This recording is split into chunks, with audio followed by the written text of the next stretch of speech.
The stars looked different from this side of the galaxy. Commander Jack Rogers stood on the observation deck of the Earth Alliance vessel Intrepid, his eyes fixed on the massive space station that loomed ahead.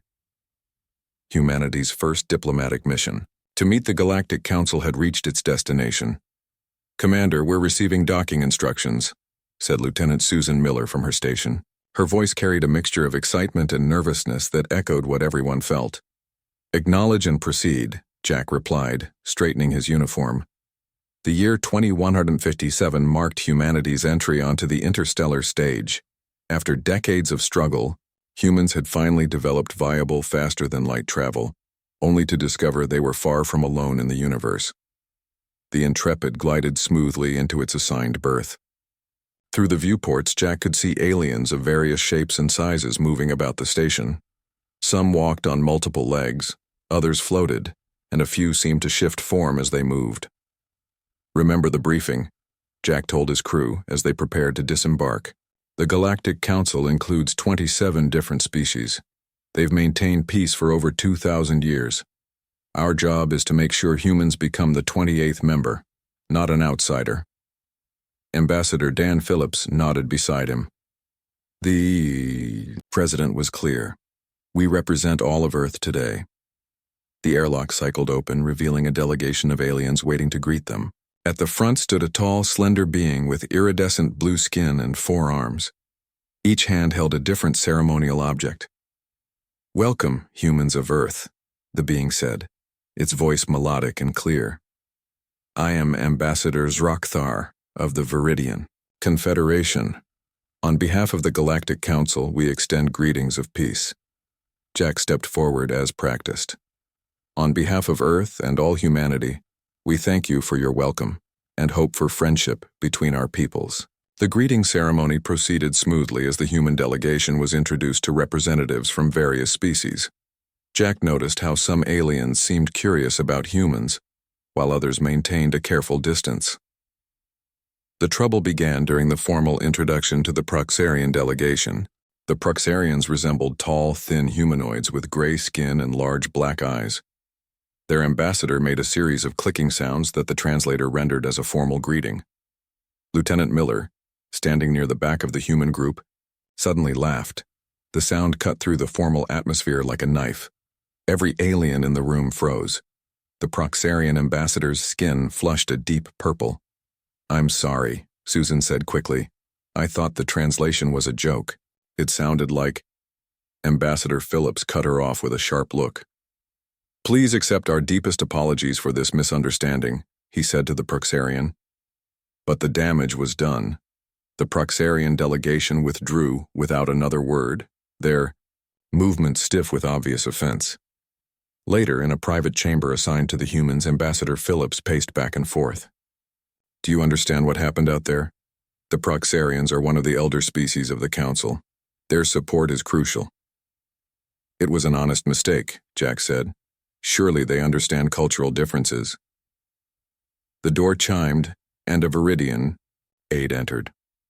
"The Council requests your presence," they said. "An emergency session has been called." Inside the Grand Council chamber, representatives from all 27 species sat in tiered seats surrounding a central speaking platform. The humans were directed to stand on the platform, like specimens under examination. The Proxarian ambassador spoke first. "These humans have demonstrated they are too unpredictable for membership. Their behavior is erratic, their emotions uncontrolled." Murmurs spread through the chamber. Jack noticed several species nodding in agreement. The vote ended in a temporary delay rather than an immediate decision. The Council granted humans 1 standard week to prove they belonged among the stars. Jack Rogers saw it as a small victory, but Ambassador Phillips warned him not to get his hopes up.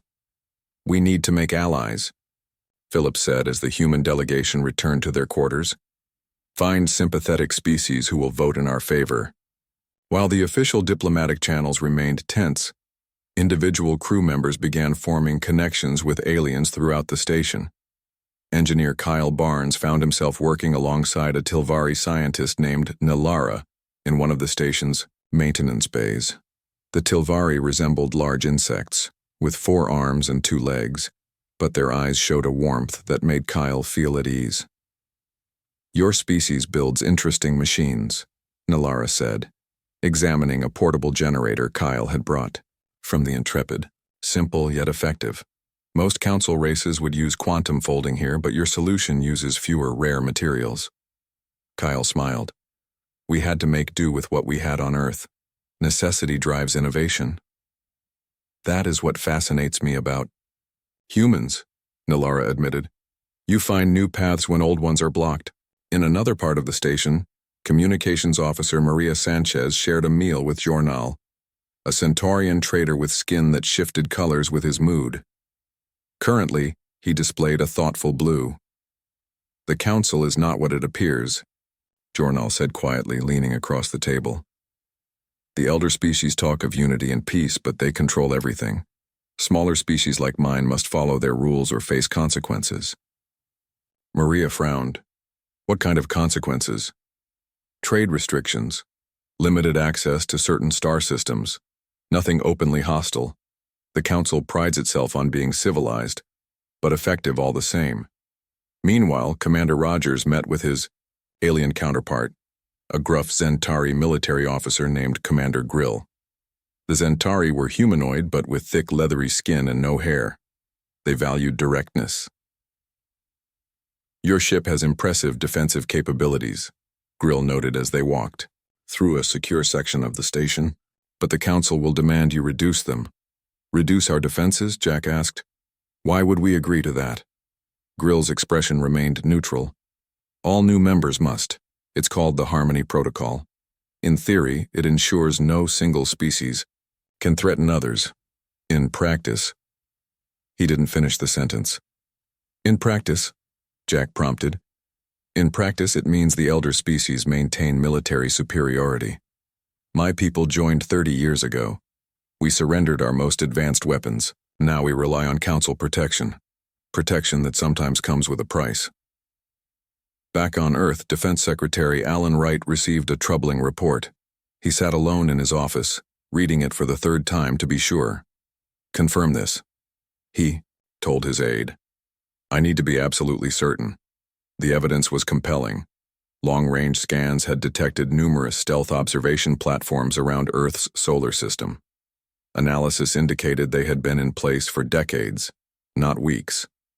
The Council had been watching humanity long before first contact. Secretary Wright immediately called President Olivia Clark. "Madam President, I believe we need to reconsider our approach to these negotiations." The President's face was grim on the screen. "Send everything you have. I'll convene the Security Council." That evening, as the human delegation prepared for the next day's meetings, they received new orders from Earth. Ambassador Phillips read them silently, then passed his tablet to Commander Rogers.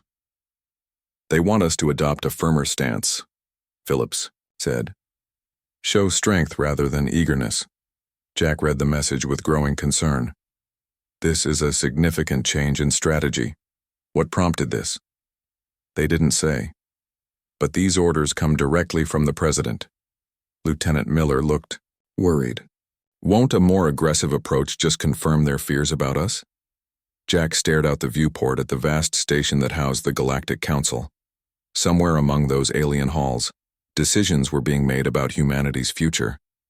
"Maybe that's the point," he said quietly. "Maybe it's time they understood humans aren't easily controlled."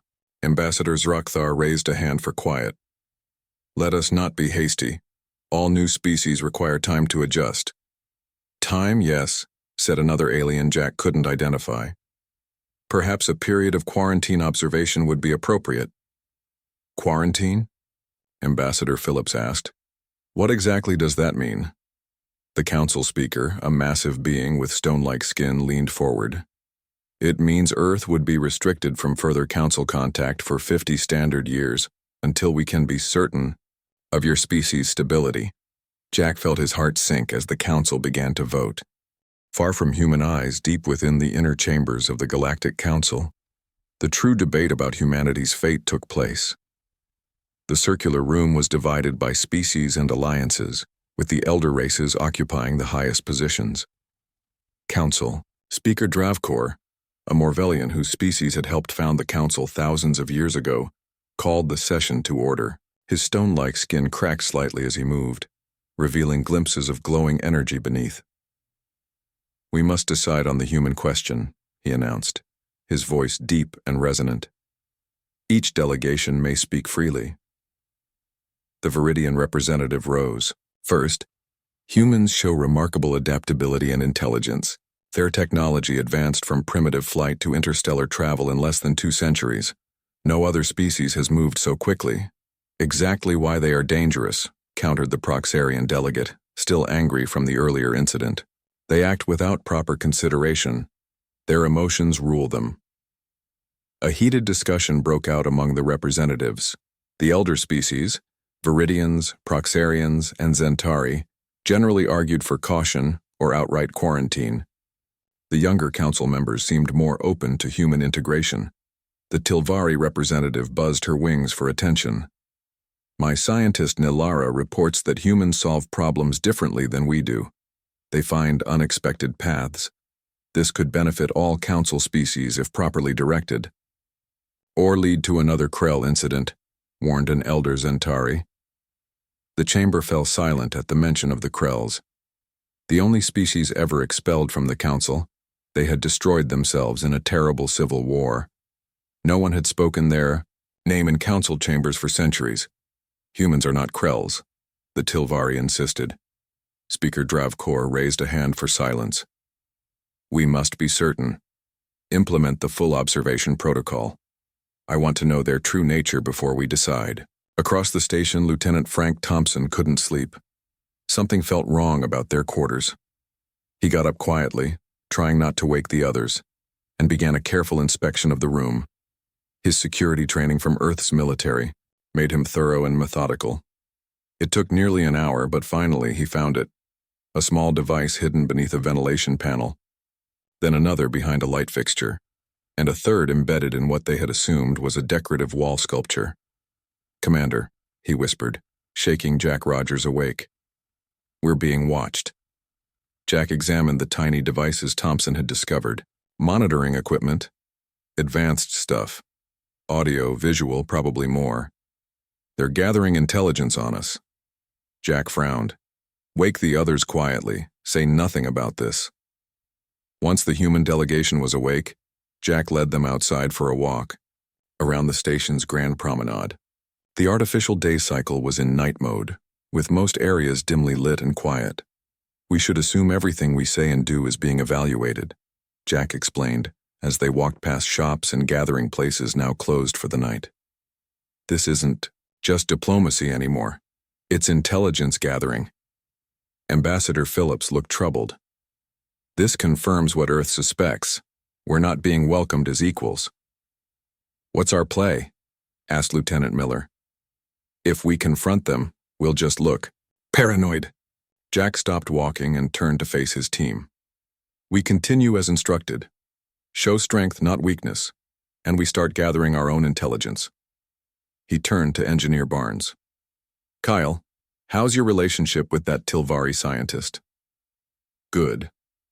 Nilara seems to genuinely like humans. See what you can learn about council technology. Maria, stay close to your Centaurian contact. We need to understand." The Grand Council chamber looked empty, with just the 7 elder members present. They sat in a circle far from the public viewing areas. This was the real power of the Galactic Council. Not the full assembly of 27 species, but these 7 who made the true decisions. Speaker Dravkor's voice echoed in the private chamber. "What do we know about these humans? Not what they tell us, but the truth." A holographic display appeared in the center of their circle. It showed images of Earth, human cities, and military installations. "They are divided into nations, yet somehow united for space travel," said the Viridian elder. "They fight among themselves but present a united front to us. Curious behavior." The Proxarian representative's skin darkened with emotion. "They are dangerous. Our observers have watched their broadcasts for decades. They imagine alien invasions. They prepare for war even when at peace." "All young species fear the unknown," countered the Tilvari elder, her wings vibrating softly. "We did too once, but none advanced so quickly. said the Zentari military commander. Look at their weapons development. The hologram shifted to show human military history. The council members watched in silence as weapons evolved from simple spears to nuclear bombs in a time span that made several of them shift uncomfortably in their seats. From first flight to space travel in less than 2 centuries, murmured the Morvellian observer. No other council species progressed so rapidly. Dravkor stood up slowly. His ancient eyes reflected the light of the hologram. They remind me of the Krell. The name hung heavy in the air. No one had spoken of the Krell in open council for hundreds of years. The Krell destroyed themselves, said the Viridian cautiously. Before they could destroy others, added the Proxarian. We must consider containment protocols. Back in the human quarters, Commander Rogers met with his team in the small dining area. They spoke in hushed tones while soft music played to mask their conversation. Earth has confirmed our suspicions, Jack said, looking at each of his crew members. The Council has been watching us for decades, not weeks. They placed observation stations throughout our solar system long before we developed faster-than-light travel. Ambassador Phillips frowned. Why? We posed no threat to them. Maybe they monitor all developing worlds, suggested Lieutenant Miller. Or maybe they're afraid of us, said Kyle Barnes. Nalara let something slip today. Apparently humans are unusually good at adapting alien technology. She said most species take generations to understand new tech. We do it in years. Maria Sanchez nodded. Jornal told me something similar. The Council controls technological development carefully. They decide which species gets access to what technology and when. Control, Jack repeated, tasting the word. That's what this is about. Not peace or cooperation, control. Frank Thompson had been unusually quiet. Now he placed a small device on the table. I found 6 more monitoring devices today. I disabled this one for us to examine. Kyle picked it up carefully. This is far beyond our tech level. I've never seen materials like this. What are our orders? Asked Lieutenant Miller. Jack looked at Ambassador Phillips, who nodded slightly. We've been instructed to take a harder stance. Earth wants to know the Council's true intentions before we agree to anything. We need leverage, Phillips added. Something to ensure we aren't simply absorbed into their power structure as a subordinate species. I might have something, Kyle said hesitantly. Nalara gave me access to their technical database for a joint project. I've been studying their power systems. Their technology is oddly inefficient in places, almost deliberately so. Jack leaned forward. Explain. It's like they're using version 1.0 of everything when version 5.0 should exist. I think they're holding back. I think they have much more advanced technology than they're showing us. Frank Thompson's face darkened. So they expect us to show all our cards while they keep most of theirs hidden. President Clark needs to know this, Ambassador Phillips said quietly. Already sent in my last report, Jack confirmed. Earth is reassessing our approach to membership and the true power dynamics here. As they talked, a small maintenance drone hovered nearby, seemingly cleaning the walkway. None of the humans noticed the subtle scanning beam it cast in their direction. In his private chamber, Speaker Dravkor reviewed the first day's surveillance data on the humans. Something about them disturbed the ancient Morvellian. Unlike other species who had joined the Council, humans showed no fear, no awe. Even now, as they walked the station believing themselves unobserved, they plotted and planned. Perhaps, he thought, the Proxarians were right to be concerned. The council chamber buzzed with whispers as the human delegation entered. At their head walked a man the aliens had not seen before, tall, with gray hair and piercing blue eyes that seemed to miss nothing. The humans have sent a new negotiator, Speaker Dravkor announced. Please welcome Dr. William Hayes of Earth. Dr. Hayes bowed slightly, a gesture programmed into the universal translators as a sign of respect across species. Ambassador Phillips and Commander Rogers stood behind him, their faces carefully neutral. Esteemed council members, Dr. Hayes began, his voice calm and measured. I thank you for allowing me to address this assembly. I am a physicist by training. with expertise in energy systems. The Proxarian representative tilted his head. We were not informed of a change in human representatives. Earth's leadership felt my specific knowledge might help bridge certain gaps in understanding, Hayes replied smoothly. The council members exchanged glances. This was unusual, but not against protocol. Very well, said Speaker Dravkor. You may proceed. Dr. Hayes activated a small device he carried. A hologram appeared above it showing complex energy equations. In studying the technological specifications provided to us, I noticed something interesting about council energy conversion systems. Several council members shifted uncomfortably in their seats. Your standard power cores operate at approximately 68% efficiency, Hayes continued. This is curious because even with our limited understanding of your principles, I managed to model a version that operates at 92% efficiency. Murmurs spread through the chamber. The Tilvari scientist Nalara leaned forward, clearly fascinated. Hayes changed the display to show his modified design. By reconfiguring the containment field and adjusting the plasma flow, the improvement is substantial. A simple change, really. This is outrageous, the Proxarian delegate stood up. You have no right to modify our technology. Modify? Hayes looked puzzled. I merely studied what you shared with us. Is scientific curiosity not valued in the Council? The Viridian ambassador's four hands moved in a pattern that indicated deep thought. Dr. Hayes, are you suggesting our technology is inefficient? Not at all, Hayes smiled. I'm suggesting it's deliberately designed that way. Silence fell over the chamber. Even the ambient sounds of the station seemed to fade away. A serious accusation, Speaker Dravkor said finally. Not an accusation, an observation. Hayes changed the display again. We found similar patterns in your medical technology, communication systems, and propulsion designs, all operating well below theoretical maximums. The Zentari military commander stood. Our technologies are balanced for safety and reliability across all member species. A noble goal, Hayes agreed. But our analysis suggests two distinct technology tiers exist within Council space. What's shared with newer members differs significantly from what the elder species use among themselves. Now the chamber erupted in noise. Younger species turned to their elder counterparts with expressions of shock or anger. The Proxarian delegate's skin flushed deep purple. Speaker Dravkor pounded a crystalline staff against the floor for order. Dr. Hayes, you disrupt centuries of harmony with these theories. I came with facts, not theories, Hayes replied, his voice still calm. And a proposal.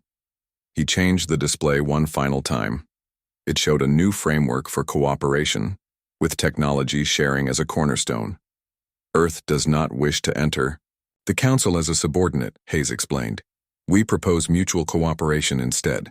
We share our innovations. You share your true capabilities. Together, we advance. Technological theft, the Proxarian shouted. They've barely left their planet and already they demand our most sacred secrets. Hayes shut down his display. We don't demand anything, we simply won't accept less than equality. Equality must be earned, Speaker Dravkor rumbled. No, Hayes said quietly. Equality is inherent. What you're describing is hierarchy. The tension in the room grew thick enough to touch. Several council members huddled in small groups, whispering urgently to each other. Hayes turned to Ambassador Phillips and nodded slightly. Phillips stepped forward. 48 hours passed, then 49. At 50 hours, Speaker Dravkor ordered the human delegation to be summoned back to the council chamber. The messenger returned alone, confused. They are not in their quarters. Speaker, the young Viridian aide reported. None of the humans can be found. What? Dravkor's stone-like features cracked slightly with surprise. Search the station, find them immediately. Council security forces moved quickly through the massive space station. They checked every deck, every public area, and even restricted zones. No humans were found. 3 hours later, the Council's inner circle gathered in emergency session. The Proxarian representative paced back and forth, his skin shifting between deep purple and angry red. They've fled. After stealing our technology, they've run back to their world to use it against us. The Zentari military commander shook her head. The station's sensors would have detected any ship leaving without clearance. Unless they found a way to mask their signature, the Proxarian countered. Speaker Dravkor turned to the station's security chief. Show us the last known movements of the humans. A holographic display activated, showing security footage from the previous day. The humans could be seen calmly packing their belongings, collecting their data devices, and speaking normally to each other. Nothing in their behavior suggested panic or hasty departure. They knew they were being recorded, the Zentari commander noted. Look how carefully they act. The footage continued, showing the humans boarding their ship, the Intrepid. Ambassador Linda Carter was the last to enter. She turned toward the nearest security sensor and spoke clearly. Humanity respectfully declines current terms of membership. Then she stepped inside, and the ship's door closed behind her. When did their ship leave? Dravkor demanded.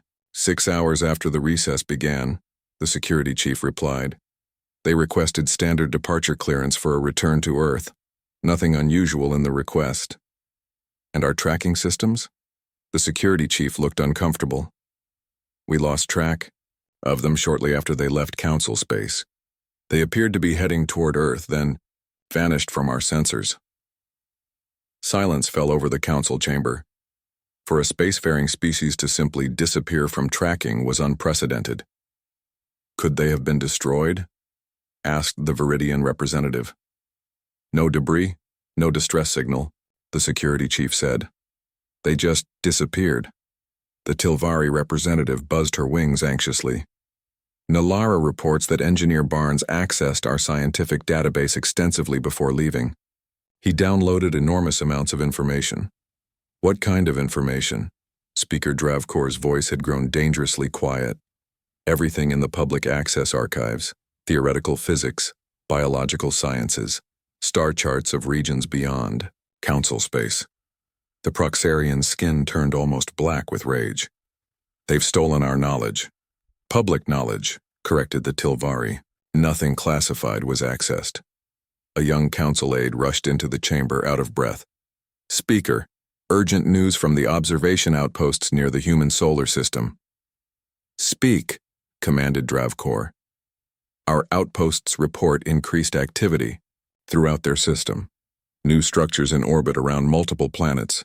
Energy readings unlike anything seen before. Can we get visual confirmation? Asked the Zentari commander. The aide shook his head.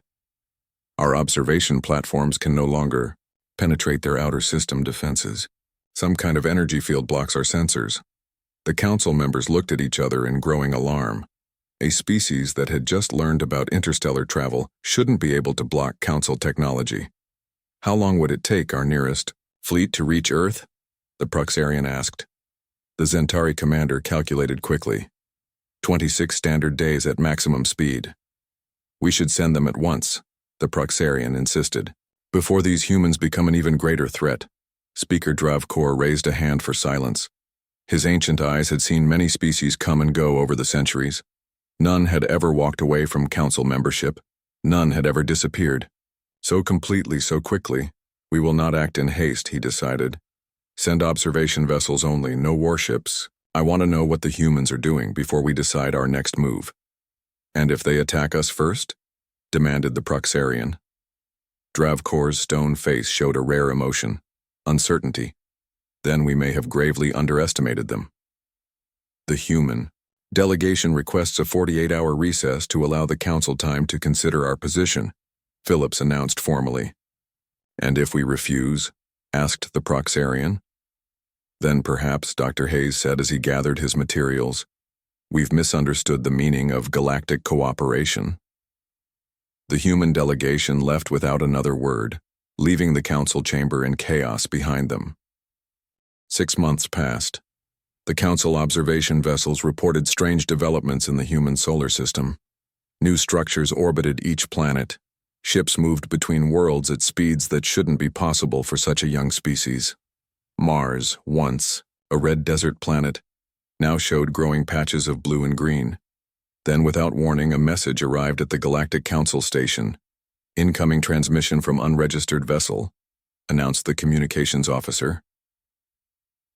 The council members gathered quickly. None had expected direct contact from humans again so soon. "Put it through," ordered Speaker Dravkor. The main screen activated, showing Ambassador Linda Carter. She looked confident, relaxed, and not at all like someone who should fear the wrath of the council. "Greetings, Council Speaker Dravkor. I hope this message finds you well." "Ambassador Carter," Dravkor replied stiffly, "your departure was abrupt. Yes, we felt that continuing discussions under the terms offered would not be productive." Her smile remained pleasant. "However, we wish to reopen dialogue. Our ship will arrive at your station in 2 standard days. We request permission to dock." "You presume much, Ambassador.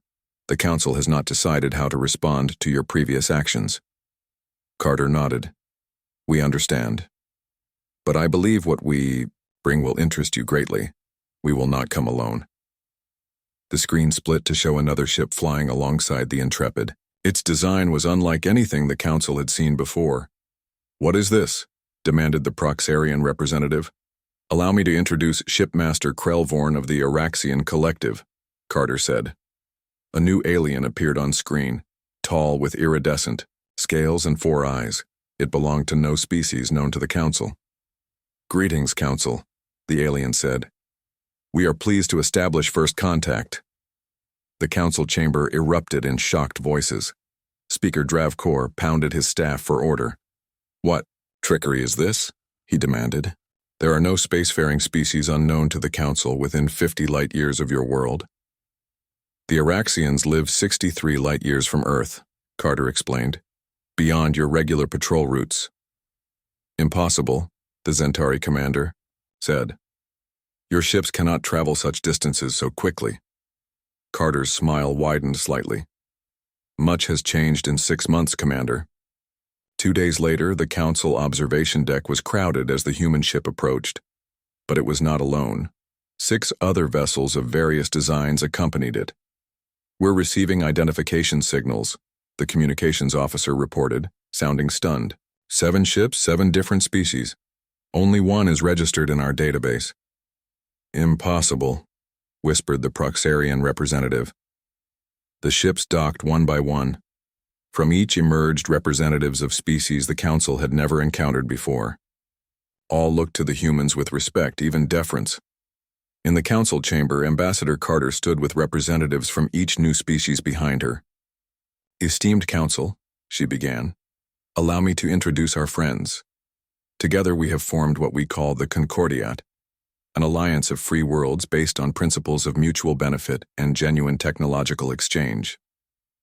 The Council members listened in growing horror as Carter explained how humans had discovered these previously unknown species in the months since leaving the Council. Species that had been overlooked or deemed pre-spacefaring by Council standards. "How did you find them so quickly?" asked the Viridian ambassador. "Your star charts were helpful," Carter replied, "but oddly incomplete in certain sectors." Before the Council could respond, 3 representatives from minor Council species stood up. "The Lentari Confederation wishes to open discussions with this Concordiat," announced one. "As do the Usani," said another. "And the free worlds of Nabok," added the third. Speaker Dravkor's face cracked with shock. 3 Council members announcing their potential defection was unprecedented. Later, in private, the Viridian intelligence chief delivered more disturbing news to the Council leadership. "Our spies report the humans have not only understood our technology, but improved upon it significantly. Their defensive shields operate on principles we've never seen. Our standard 1 year to the day after humans first arrived at the Council station, an unprecedented joint session began. The main chamber had been expanded to accommodate representatives from all Council species plus the 7 members of the new Concordiat. Speaker Dravkor called the session to order with a somber expression. The past year had seen rapid changes in the galactic political landscape. Several younger council species had opened independent trade relations with the Concordiat. Reports of advanced technology spreading beyond council control grew weekly. Today, we address the future of galactic relations, Dravkor announced. Ambassador Carter will speak for the human delegation and the Concordiat. Linda Carter walked to the central platform. She wore a simple blue uniform with a small silver pin, the new emblem of the Concordiat, a circle of stars around a spiral. Galaxy. Esteemed council members, she began, her voice steady and confident. 1 year ago, humanity stood in this chamber hoping to join a united galactic community. We left when we realized that unity came at the price of submission. Several council members shifted uncomfortably in their seats. But we did not abandon peace, Carter continued. We abandoned subjugation. There is a difference. She activated a holographic display showing a beautiful green and blue planet. This is Araxis Prime, homeworld of our allies. When we found them, a sickness was killing their children. Using medical knowledge we gained from studying council databases and our own research, we created a cure. She paused, a treatment that could have been provided by the council centuries ago, had you deemed the Araxians worthy of contact. The Proxarian representative stood angrily. You accuse us of letting children die? We follow careful protocols of non-interference. Non-interference, for some, Carter replied calmly. Complete control for others. We've studied your history, Counselor. The elder species have maintained power through selective sharing of technology and knowledge. Instead of responding with anger, Carter's tone softened. But we didn't come to assign blame. We came to offer a new beginning. She changed the display to show a medical device. This is a cellular regenerator our scientists developed by combining council principles with human medical knowledge. It can extend the natural lifespan of every known species by at least 30%. A murmur ran through the chamber. Such technology would be revolutionary. We offer this freely to all council species, Carter said, along with other advances we've made in energy production, food cultivation, and space travel. Not as a bribe, but as proof of what genuine cooperation can achieve. She looked directly at Speaker Dravkor.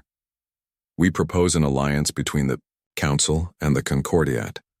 Not a merger, but a partnership of equals, each governing their own affairs but sharing knowledge and resources for the benefit of all. And if we refuse? Asked the Zentari commander. Then we continue on separate paths, Carter said simply. The Concordiat will remain open to any species who wishes to join, including current council members. The message was clear. The humans were not asking for permission. They were offering a choice. The chamber erupted in discussion. Many younger species vocally supported the proposal. Even some elder representatives appeared interested, studying the medical technology specifications with undisguised curiosity. Hours later, as the formal session ended, an elderly Proxarian approached Captain Rogers in a quiet hallway. Your kind surprised us, the Proxarian admitted. Few species have the courage to walk away from the Council's power. Jack smiled. We can be stubborn that way. The Proxarian's skin shifted to a softer hue. We feared you because we recognized ourselves before we learned restraint. Ambitious, determined, unwilling to accept limitations. And now? Jack asked. Now we must vote whether to join your new community or fade into irrelevance. 1 month later, on a new colony world at the border between Council and Concordiat space, children played in a garden beneath an artificial sky. Human children with their new alien friends, learning each other's games and languages. Above them, a combined fleet of Council and Concordiat ships conducted joint defense exercises. In the darkness beyond the galaxy's edge, long-range sensors had detected something approaching, something unknown. Humanity had changed the equation just in time. The galaxy would need all its children united for what came next. Weapons cannot penetrate them. The Zentari military commander looked grim. How is this possible? Such innovation should take decades, not months. Unknown, the intelligence chief replied. But we've analyzed their rate of technological advancement. It exceeds all known species. parameters by at least an order of magnitude.